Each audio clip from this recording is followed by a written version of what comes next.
In this video, we'll get to inputting our first round of golf in SpiderPutt. We'll begin by tapping the golfer in the top left, selecting the date at which we played, the golf course that we played at, the tee box, and the slope percentage should always be turned on because not all 8-footers are created equal. We want to make sure that we're identifying whether the putt was left to right to left, and how much. We have a slider to adjust for our green speed for the day. I would quantify medium green speed as a stimp 10, and then we can also adapt the wind speed and weather conditions in the event that we're playing in unusual conditions on the golf course.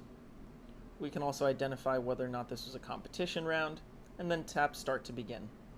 On our first hole, we made a birdie, and we'll tap OK.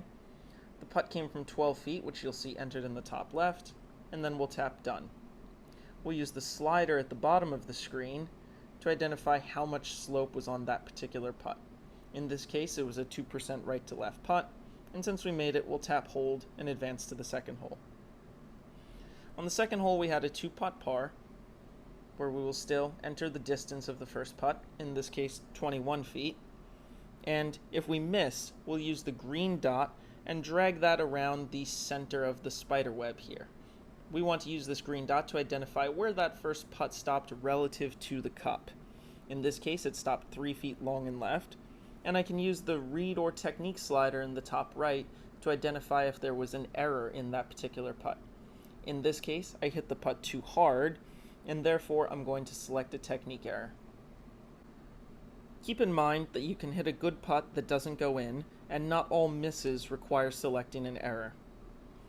From there, I'll note that we had a 2% left to right putt. I'll tap next to advance to the next putt. In the top left, you can see my 3-foot distance from the prior page was already selected. I can identify that I had a 1% right to left slope remaining, and I hold the putt, so I'll tap hold to advance to the next hole. As we get to the third hole, we have an interesting situation where we made a birdie, but we hold this putt out from off the green. If you use your putter from the fringe, it does not count as a putt, and you should not include it in your statistics. Our statistics should reflect when the putter is used on the putting green. Since I hold out from the fringe, I'll tap no putt in the top left and advance to the next hole.